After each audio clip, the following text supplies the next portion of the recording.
Alhamdulillah Rabbil Alamin. Wassalatu wassalamu ala asyrafil anbiya'i wal mursalin Sayyidina Muhammadin wa ala alihi wa sahbihi ajma'in. Alhamdulillah, kita memulakan pengajian dalam kitab Minhajul Talibin daripada mana kita berhenti pada kali yang lepas, dengan kita memanjatkan kesyukuran kepada Allah Subhanahu wa taala dapat kita menyambung pada kesempatan ini, dan kita berdoa mudah-mudahan Allah menjadikan pengajian ini sebab pengampunan bagi segala dosa dan Allah mengabulkan segala hajat dan menyelamatkan kita daripada segala bala, wabak dan segala bencana dan azab di dunia dan akhirat. Dan mudah-mudahan Allah menghidupkan hati-hati kita dengan iman dan taqwa dan menjadikan kita di antara mereka-mereka yang sentiasa mengingati Allah dan dicintai dan diredai oleh Allah Subhanahu wa taala di dunia dan akhirat. Mudah-mudahan Allah berikan kepada kita husnul khatimah dan mengumpulkan kita bersama Nabi kita sallallahu alaihi wasallam pada hari kiamat nanti. Amin ya rabbal alamin. Maka kembali kepada kitab Minhaj, kita sedang membicarakan rukun solat, dan kita telah sampai ini kepada at-tasyahud. Dan seperti mana Imam An-Nawawi, beliau mengatakan at-tasi'u wal 'ashiru wal hadi 'ashar. Jadi rukun yang ke-9, yang ke-10 dan yang ke-11. Jadi pertama sekali kita ada tasyahud, selepas itu kita ada wa qu'uduhu dan duduk, yakni tasyahud, wassalatu ala nabi sallallahu alaihi wasallam. Jadi ada tiga perkara: tasyahud, duduk tasyahud, dan selawat kepada Nabi sallallahu alaihi wasallam. Dan kita telah membicarakan sebahagian daripada perkara ini. Daripadanya adalah berkenaan dengan sunnah-sunnah ini tasyahud. Kita telah membicarakan yakni tentang bagaimana yakni kita duduk apabila kita melakukan tasyahud awal, tasyahud akhir, apa yang dimasukkan dengan iftirash, apa yang dimasukkan dengan tawarruk. Kita lihat Imam Nawawi mensyarahkan apa yang dimasukkan dengan iftirash, bagaimana yang duduk ini iftirash, bagaimana duduk ini tawarruk. Dan begitu juga bagi masbuk dan orang yang nak melakukan sujud sahwi, maka dia tidak duduk tawarruk, dia duduk iftirash, sebab ini selepas yakni dia membaca tasyahud, yakni dia ada sujud ini bagi orang yang melakukan sujud sahwi, dan bagi masbuk ini dia akan kembali ini kepada qiyam. Maka bagi mereka tidak disunatkan ini tawarruk, sebab itu bukan rakaat yang terakhir ataupun duduk yakni yang terakhir. Jadi kita telah sampai ini kepada akhir apa yang disebutkan oleh Imam An-Nawawi, wa yad'u fihima yusrahu ala tarafi rukbatayhi mansyuratal asabi'i bila dham. Akhir sekali kita membahaskan khilaf ini di antara Imam Nawawi dan Imam Rafi'i berkenaan dengan adakah kita merapatkan jari jemari ataupun tidak merapatkan. Al-Imam Rafi'i mengatakan bila dham, tidak disunatkan merapatkan jari, yakni apabila kita melakukan tasyahud maka tidak dirapatkan jari. Di sini Al-Imam Nawawi yukhalif Ar-Rafi'i, yakni dia berbeza pendapat dengan Al-Imam Rafi'i. Dia mengatakan qultu al-asah, yakni aku mengatakan bahkan pendapat ini yang asah dia di kalangan ashab adalah ad-dham, yakni disunatkan kita merapatkan jari jemari. Ini yang kita mengamalkan dalam mazhab Al-Imam Syafi'i. Jadi insya-Allah pengajian kita pada hari ini akan bermula daripada sini. Nah, bismillah. Bismillahirrahmanirrahim. Alhamdulillahi rabbil alamin wa bihi nasta'in ala umuri dunya waddin. Wa sallallahu wa sallama ala sayyidina Muhammadin wa ala alihi wa sahbihi ajma'in. Qala asy-syaikh al-mu'allif wa adama Allahu an-naf'a bihi wa bikum fid darain. Amin. Radiyallahu ankum wa qala radiyallahu anhu. Wa yaqbidu min yumnahu al-khinsara wal binsara wa kadha al-wusta fil adhhari wa yursilu al-musabbihata wa yarfa'uha inda qawlihi illa Allah wa la yuharrikuha wal adhharu dhammu al-ibhami ilayha ka'aqidi 53. Jadi sekarang ini Al-Imam Nawawi dia akan menerangkan kepada kita bagaimana kita nak meletakkan tangan, dan bagaimana kita apabila membaca tasyahud, bagaimana kita nak menggerakkan jari dan bahagian mana daripada jari jemari yang kita genggam. Maka beliau mengatakan wa yaqbidu min yumnahu, jadi dia menggenggam tangan kanannya. Jadi tangan kiri yang ini dibiarkan lurus, tamam? Dan seperti mana kita mengatakan, kita disunatkan kita merapatkan jari begini, menghadapkannya ke arah kiblat, dan hujung yang ini jari kepada hujung lutut. Ini adalah caranya. Jadi bagi tangan kiri tidak ada masalah, kita meletakkan di atas paha bahagian kiri. Manakala di sini beliau membicarakan tentang yumnahu, iaitu tangan kanannya. wa yaqbid, yakni dia melakukan qabd. Qabd ini dalam bahasa Arab ini maksudnya genggam. Qabd ini yang dimasukkan dengan qabd. Ini dimasukkan dengan irsal. Irsal yakni maksudnya bila kita melakukan begini. Tamam? Bila saya daripada genggam saya buat begini. Ini dipanggil irsal. Yani arsaltu. Saya asal ini perkataan irsal ini maksudnya melurus ataupun menghantar. Jadi perkataan yang mursalah seperti mana sebagian fuqaha ini menyebutkan as-sababa mursalah. Mereka mengatakan as-sababa tabqa mursalatan. Ya, ini sababa ini adalah sababa. Sababa yakni kita melakukan irsal apabila kita mengucapkan illallah. Ini seperti mana Imam Nawawi mengatakan. Jadi kita menggenggamkan tangan kiri melainkan sababa dengan ibham. Ini adalah sababa. Dalam bahasa kita panggil apa? Jari petunjuk. Ini adalah ibham. Ibham adalah ibu jari. Dan orang Arab ini dia panggil sababa sebab mereka melakukan sibab dengan begini. Ini adalah daripada adat orang Arab. Apabila mereka sumpah, bila mereka nak maki hamun, mereka akan menunjukkan jari telunjuk mereka. Itu sebab ia dikenali sebagai sababa. Yakni jari yang digunakan untuk sibab. Sibab ini adalah maki hamun. Jadi digunakan dalam bahasa. Lepas itu kita ada al-wusta. Ini adalah al-wusta. Wusta adalah jari yakni pertengahan. Lepas itu kita ada khinsir dan kita ada binsir.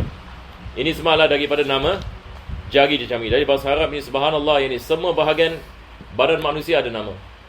Semua bahagian badan manusia ada nama yang tertentu. Jadi kita lihat apa penulis mengatakan, wa yaqbidu min yumnahu al-khinsira wal binsira. Jadi khinsir dengan binsir al-qabd. Wa kadzal wusta. Jadi 3 jari. Kita ada wusta, kita ada khinsir, kita ada binsir. Tamam? Jadi 3 jari ini qabd. Jadi bila kita genggam ini 3 jari, belin sababa dengan ibham. Dan Imam Nawawi mengatakan wa kadzal wusta fil adhar. Ini mengikut ini kepada yang ini pendapat yang ini adhar. Wa yursilul musabbihata. Jadi di sini kita ada perkataan yang ini yursilu. Yakni maksudnya meluruskan. Meluruskan yang ini musabbiha. Ini juga dikenali sebagai musabbiha, sababa ataupun musabbiha. Kenapa ia dikenali sebagai musabbiha? Sebab kita melakukan tasbih dengannya. Yakni apabila kita membaca tasyahud, kita membaca tasyahud yakni dengan kita menaikkan kita punya jari telunjuk. Jadi kita melakukan tasbih bila kita baca illallah ini dengannya, maka ia dikenali sebagai musabbiha. Wa yarfa'uha inda qawlihi illallah. Ini dalam mazhab Imam Syafi'i, bila kita membaca asyhadu an la ilaha illallah, apabila kita melafazkan hamzah ini pada harful istisna, maka kita menaikkan musabbiha. Kita melakukan irsal. Kita melakukan irsal yang dibagi musabbiha. Illallah wala yuharrikuha. Al-Imam Nawawi di sini yang mengatakan tidak disunatkan dia menggerakkannya. Ini berdasarkan dengan hadis Abdullah bin Zubair radhiyallahu an, yang mana beliau meriwayatkan solat Nabi sallallahu alaihi wasallam mengatakan Nabi tidak menggerakkannya. Akan tetapi kita ada hadis yang lain daripada Wa'il bin Hujr radhiyallahu an, yakni sahabat Nabi sallallahu alaihi wasallam. Wa'il bin Hujr ini mengatakan Nabi sallallahu alaihi wasallam menggerakkannya. Maka di sini Khatib Syirbini yang ini mensyarahkan hadis ini, dan dia membawa apa yang disebutkan oleh Al-Imam Al-Baihaqi. Maka dalam masalah ini penting untuk kita melihat apa disebutkan oleh Al-Imam Al-Baihaqi. Sebab Al-Imam Al-Baihaqi dia melakukan jamak. Jamak ini bukan solat jamak, tapi jamak ini di antara hadis, kedua hadis.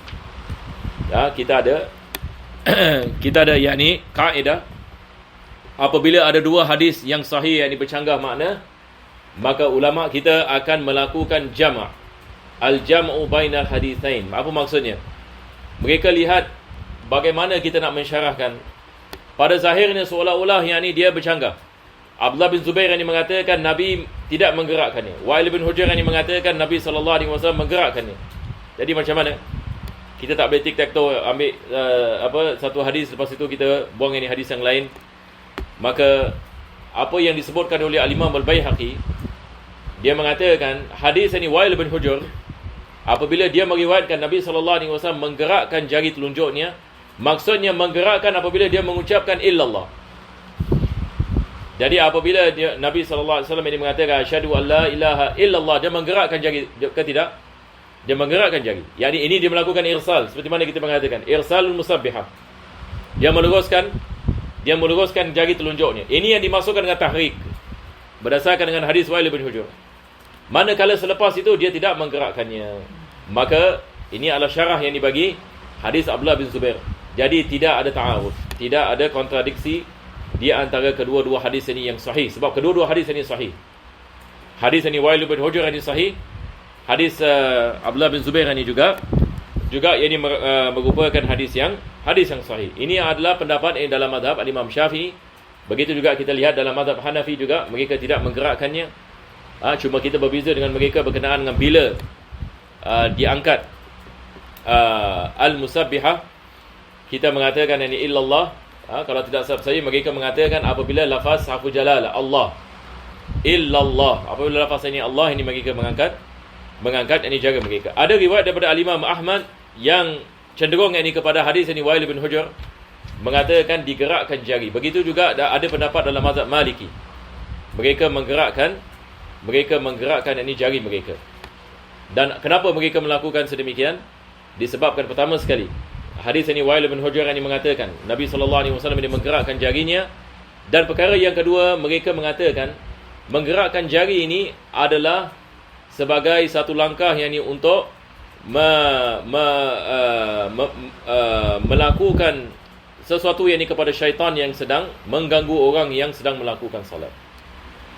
Sebab ini ia ibarat ini sebagai pukulan yang dibagi syaitan. Ini adalah sebahagian daripada mereka menyebut di dalam kitab mereka. Cuma kita dalam mazhab Imam Syafi'i kita mengatakan ini adalah pendapat yang marjuh.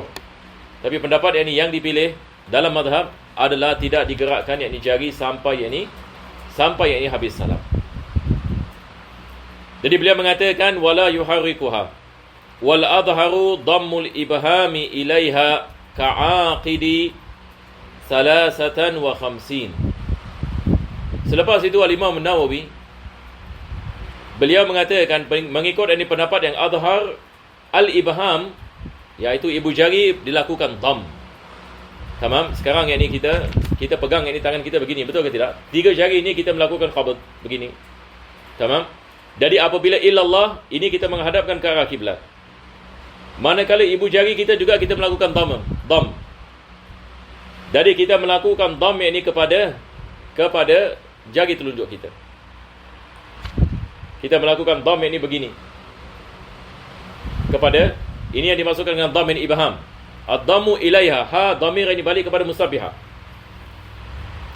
Kita lihat ini ibarat di sini. Beliau mengatakan wal adhar, mengikut kepada pendapat adhar, dhammul ibhami ilaiha, ini balik kepada apa? yakni dhammul ibham ini ilaiha, balik kepada al-musabbihah, yakni jari telunjuk. Jadi dhammul ibham maksudnya begini. Tamam?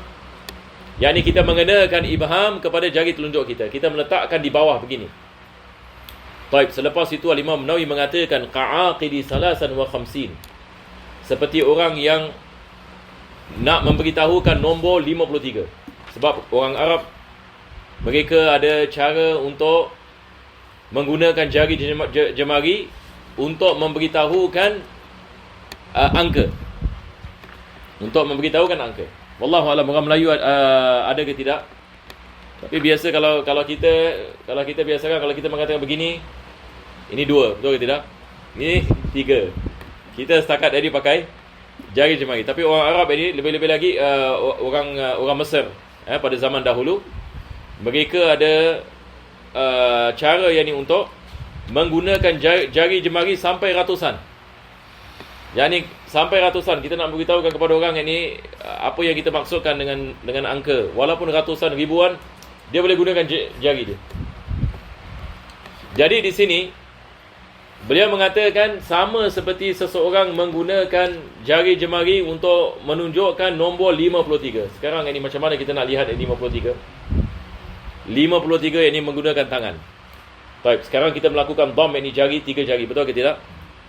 Jari kecil, jari jari pertengahan kita dengan ini kita punya khinsir-binsir ini dengan al-wusta. Ini kita melakukan dhamm. Ini ibarat 1 2 3. Jadi kita nak 53, betul ke tidak? 1 2 3. Selepas itu datang 50. Begini adalah 50. Ini 2 jari ini ibarat 50. 3 jari ini 3. 50 campur 3 dah kita dapat 53.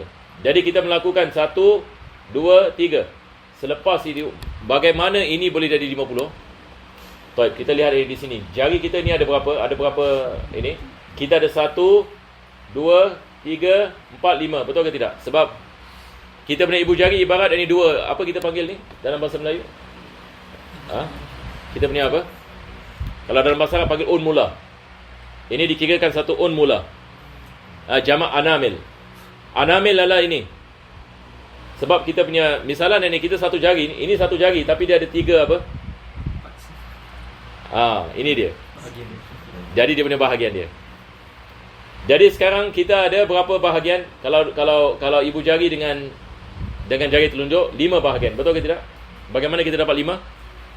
Sebab jari telunjuk ada berapa? 3. Ibu jari ada 2.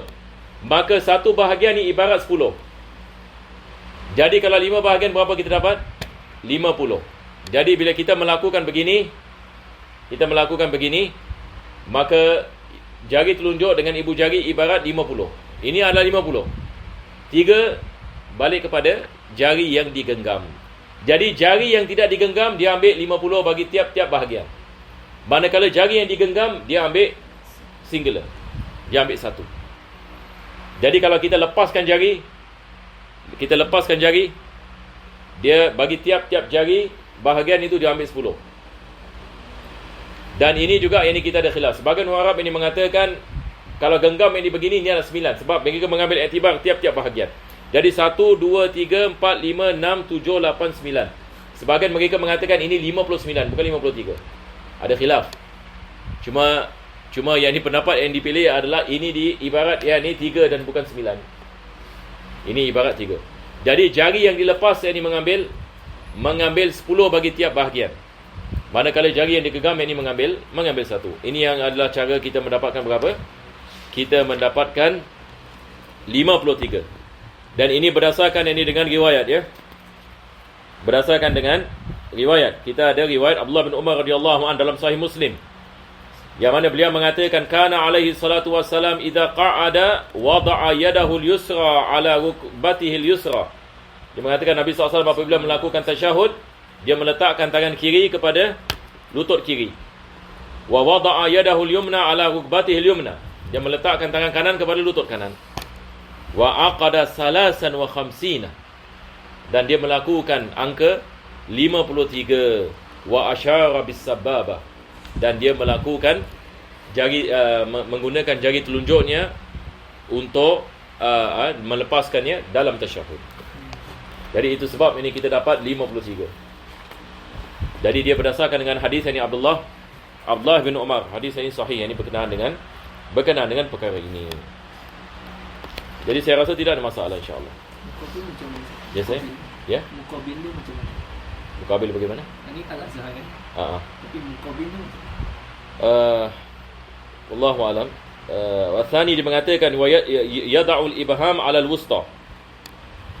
Ka'aqidi 23. Ini muqabil.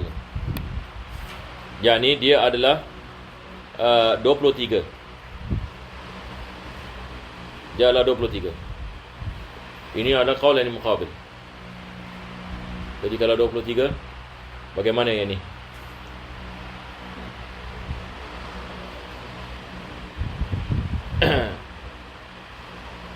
Jadi kalau 23 yang ni maksudnya yang ni ibham, yang ni digenggam yang ni bersama yang ni yang lainnya. Wallahu alam.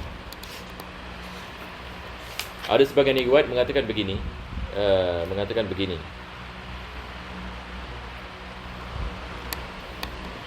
Ini yang seperti mana disebutkan oleh Khatib Syirbini di dalam Al-Isyarah.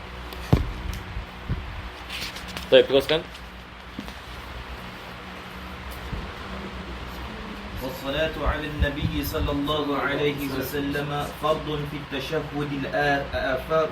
التشهد الأخير والأظهر سنها في الأول ولا تسن على الآل في الأول على الصحيح وتسن في الأخير وقيل تجب.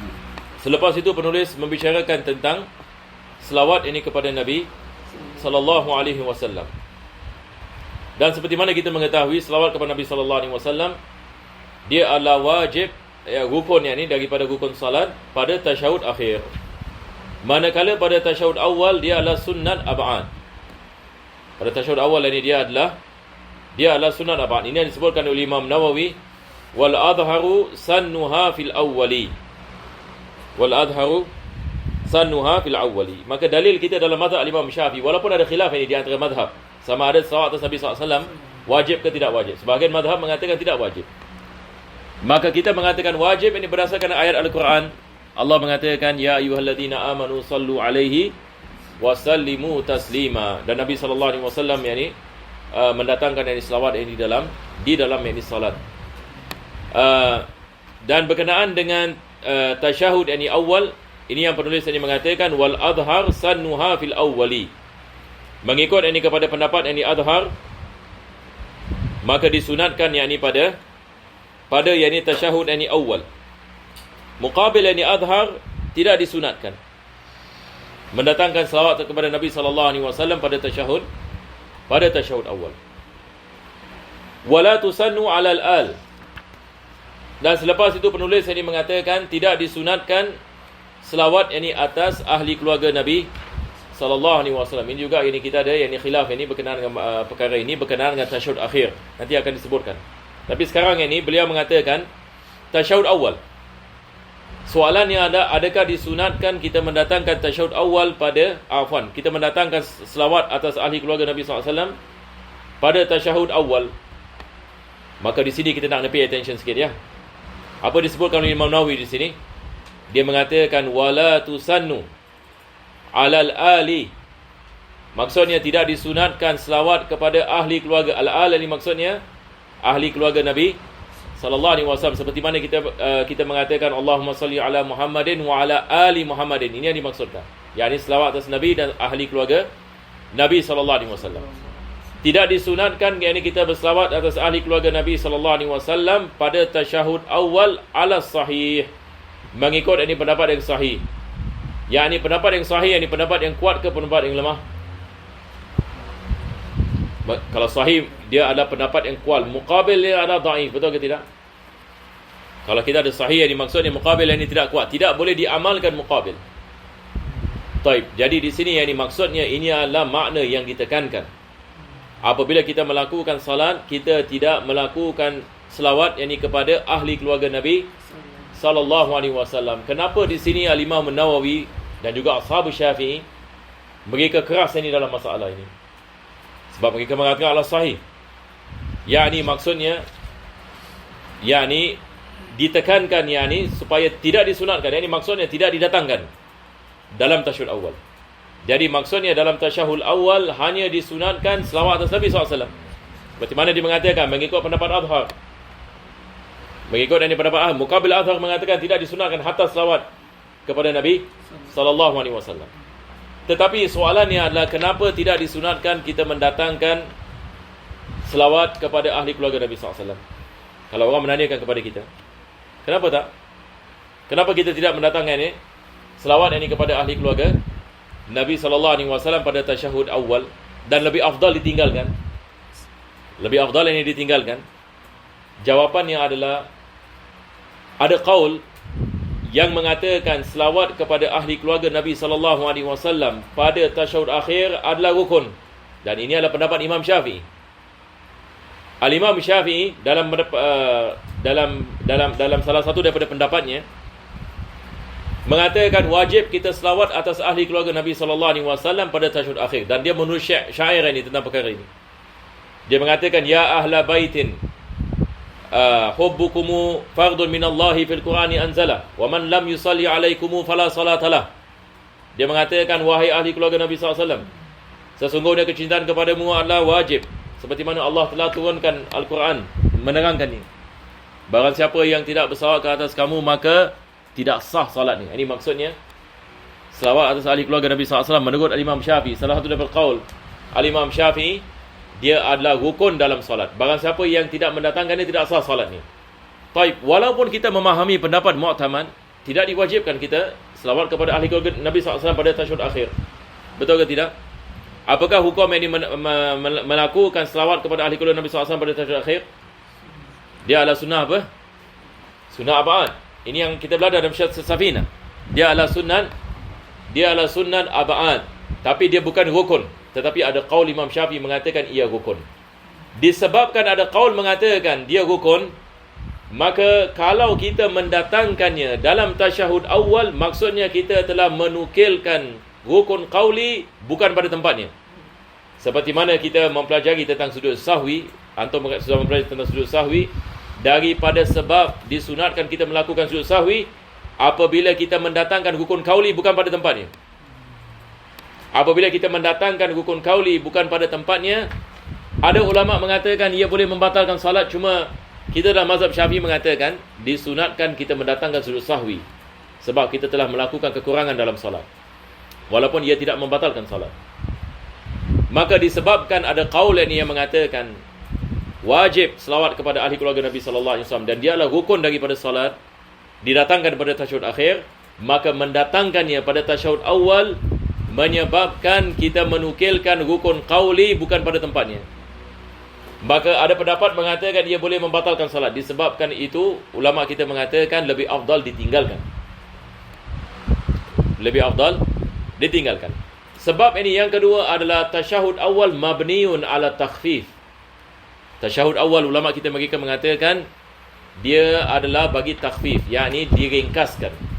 Dan kita ada hadis Nabi sallallahu alaihi wasallam, diriwayatkan Nabi sallallahu alaihi wasallam dia melakukan tasyahud awal seperti orang yang duduk atas bara.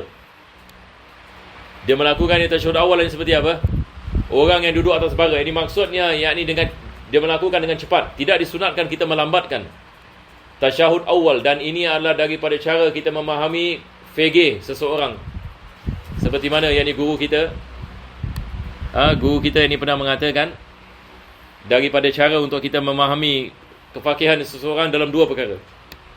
Pertama sekali masalah sutra. Kalau dia masuk ini ke dalam masjid, kalau dia melakukan solat ini bukan kepada sutra, ini adalah satu cara ini kita mengetahui ini kepincangan ini dalam fikih. Perkara yang kedua adalah lihat ini tasyahud awal. Kalau dia melambatkan tasyahud awal, ini juga adalah kepincangan ini dalam memahami ilmu fikih. Tamam? Jadi ini adalah sebab yang kedua. Sebab tasyahud awal ini mabniun ala takhfif. Jadi biasa apa yang kita buat dalam tasyahud awal, kita mendatangkan selawat atas Nabi SAW. Allahumma salli ala Muhammad ataupun Allahumma salli ala sayyidina Muhammadin.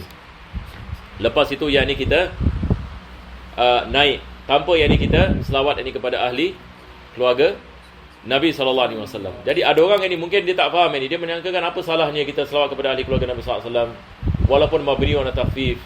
Ini ala alih itu ini sikit sahaja. Tetapi sebenarnya sebab yang utama bukan yang ini pasal masalah takhfif. Walaupun masalah takhfif orang boleh argue. Orang mengatakan yang ini takhfif ini baru beberapa kalimah. Tetapi sebab yang utama adalah menukilkan rukun qauli ini bukan pada tempatnya, sebab ada qaul yang mengatakan ia adalah rukun qauli. Maka itu sebab kita lihat ini di sini Al-Imam An-Nawawi beliau mengatakan wala tusannu 'alal ali fil awwali 'ala sahihi wa tusannu fil akhiri. Disunatkan kita mendatangkannya pada tasyahud akhir, sebab tasyahud akhir ada qaul mengatakan ia wajib, seperti mana kita mengatakan. Cuba pendapat mu'tamad dalam mazhab dia ada sunnat ab'ad wa qila tajibu. Qila maksudnya pendapat dhaif. Betul ke tidak? Qila tajibu. Apa yang wajib? Wajib ini balik kepada apa ini? Yakni selawat atas ahli keluarga Nabi sallallahu alaihi wasallam. Selepas itu yang ini penulis yang ini membicarakan yang ini tentang tasyahud. Lafaz yang ini bagi tasyahud. Dan lafaz ini bagi tasyahud untuk pengetahuan antum semua. Ada dua hadis yang ini yang diriwayatkan oleh dua sahabat Nabi sallallahu alaihi wasallam tentang bacaan tasyahud. Pertama sekali kita ada hadis riwayat Abdullah bin Mas'ud radhiyallahu anhu. Yang kedua kita ada hadis Abdullah bin Abbas radhiyallahu anhuma.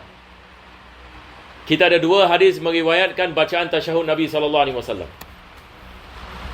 Dan ada lafaz yang berbeza di antara dua riwayat ini. Cuma Al-Imam Syafi'i dia mengutamakan hadis riwayat Abdullah bin Abbas radhiyallahu anhuma. Dan daripada sebabnya adalah ada tambahan-tambahan yang ada pada hadis yang diriwayatkan oleh Abdullah bin Abbas yang tidak ada pada hadis yang diriwayatkan oleh Abdullah bin Mas'ud radhiyallahu anhuma. Dan biasa apa yang kita bawa dalam salat ini balik kepada riwayat Abdullah bin Abbas.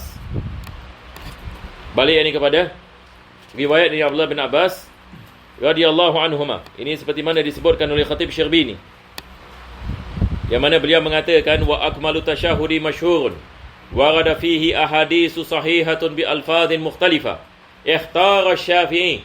Dia mengatakan, yakni Imam Syafi'i yang memilih minha khabar Ibn Abbas radhiyallahu anhuma.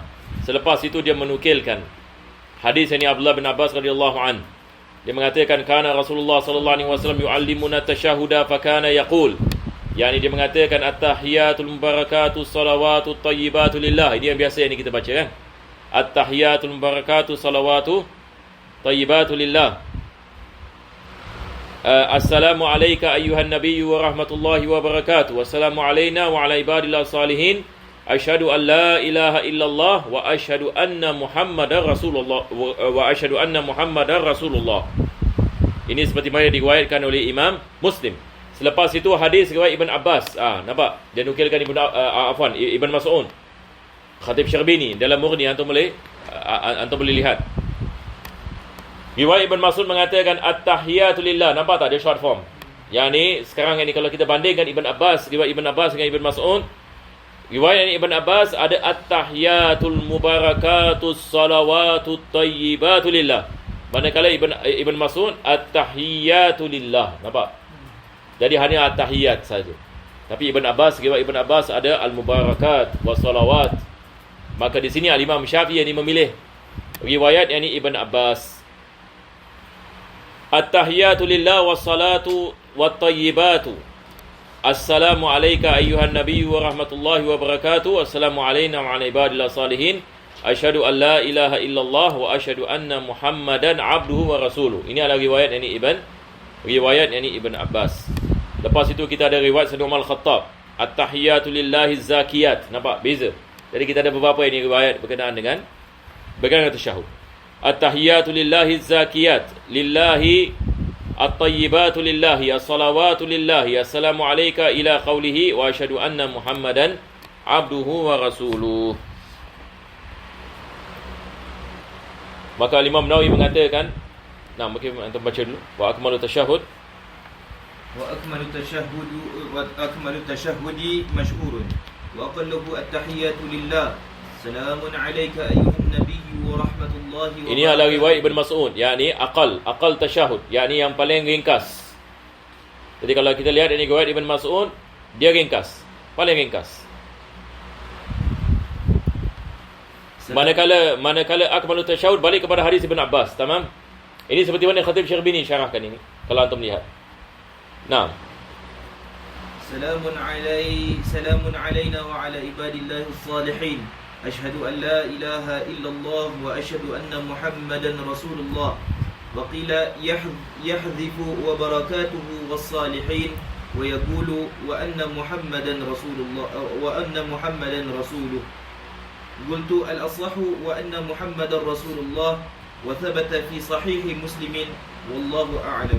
Di sini kita akan lihat ada beberapa yang khilaf ini di antara para ulama dalam mazhab Al-Imam Syafi'i tentang yang ni bacaan yang tasyahud, apa yang wajib dan apa yang tidak wajib. Jadi pertama sekali beliau mengatakan yang sempurna. Jadi kita ada tasyahud yang sempurna dengan tasyahud yang minimum. Jadi al-akmal dengan al-aqal. Al-akmal dia mengatakan masyhur, ini berdasarkan dengan Ibn Abbas seperti mana kita mengatakan. Wa aqalluhu at-tahiyatu lillah.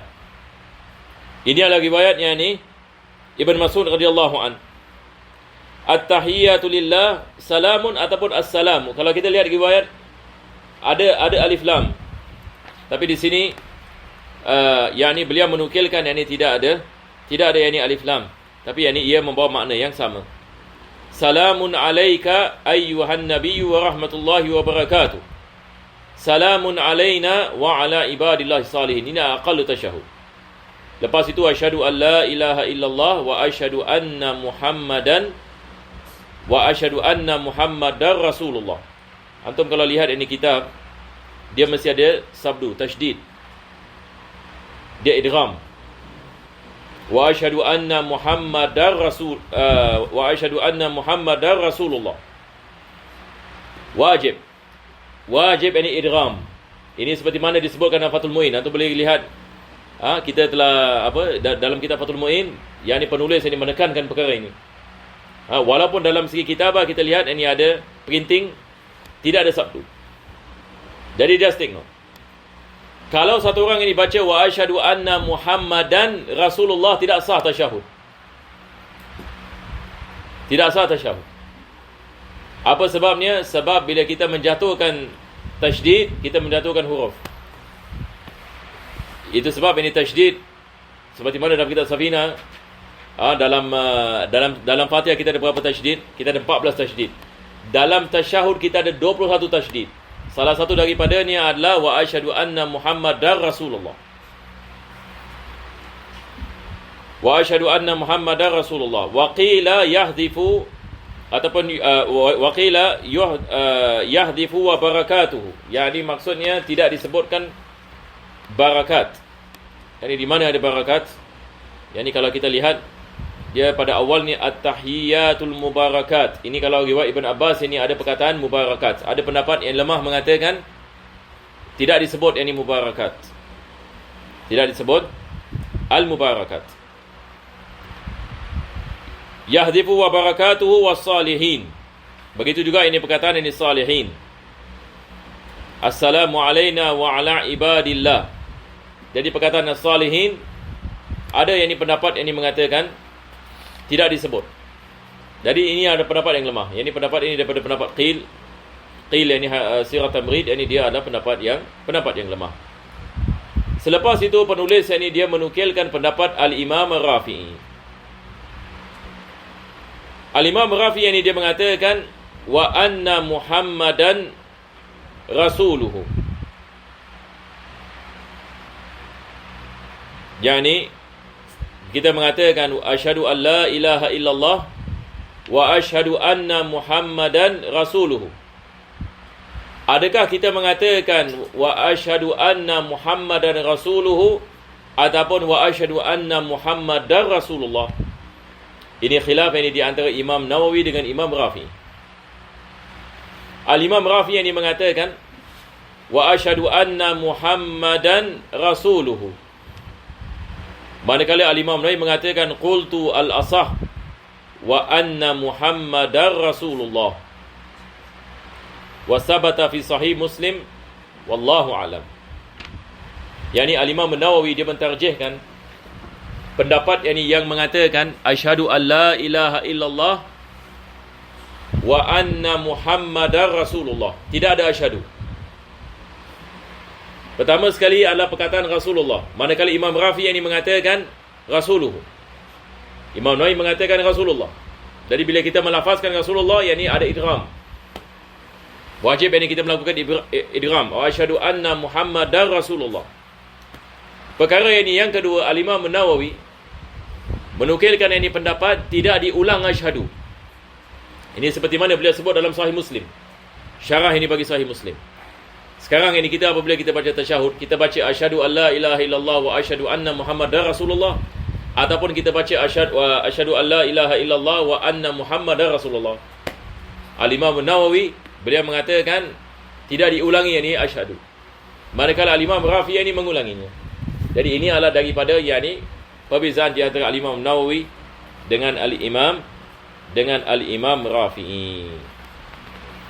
Selepas itu beliau mengatakan wa aqallus salati ala nabi sallallahu alaihi wasallam wa alihi Allahumma salli ala Muhammad wa alihi wa ziyadatu ila Hamidun Majid. Ini berdasarkan yakni dengan hadis ini yang ini diriwayatkan.